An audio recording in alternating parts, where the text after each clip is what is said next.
ओमराजेंच्या भूमिकेमुळे ऑपरेशन टायगरमध्ये मोठा ट्विस्ट. शिंदेंच्या शिवसेनेची उडाली धांदल. एकनाथ शिंदेंचा खास शिलेदार धाराशिवकडे रवाना.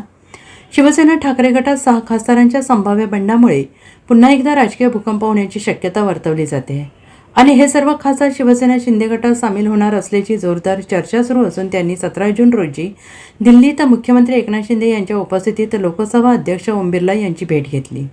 हे खासदार शिंदे गटात विलीन होणार असल्याच्या वृत्ताने खळबळ उडाली असली तरी अद्याप कोणताही अधिकृत पक्षप्रवेश झालेला नाही, घोषणाही झालेली नाही आणि या संपूर्ण ऑपरेशन टायगरचे भवितव्य आता धाराशिवचे खासदार ओमराजे निंबाळकर यांच्या भूमिकेवर अवलंबून असल्याने राजकारणातील सस्पेन्स कमालीचा वाढलेला आहे.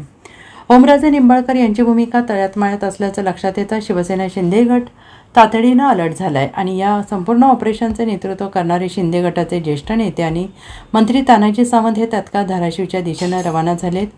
ओमराजेंना पुण्यातून दिल्लीला नेण्याची जबाबदारी सावंत यांच्यावरच होती. दरम्यान ओमराजे निंबाळकर आज सकाळी पुण्यातून शेकडो कार्यकर्त्यांच्या ताफ्यासह धाराशिवकडे निघालेले आहेत. तिथे पोहोचल्यावर ते कार्यकर्त्यांशी संवाद साधून आपली अधिकृत भूमिका ठरवणार आहेत. दुसरीकडे तानाजी सावंत हे देखील धाराशिवच्या भूमपरांडा मतदारसंघात दाखल होत असून ते धाराशिवमध्ये ओमराजे निंबाळकर यांची भेट घेऊन त्यांची मनधरणी करण्याची शक्यता वर्तवली जाते आहे. Bureau report SBN Marathi, Mumbai.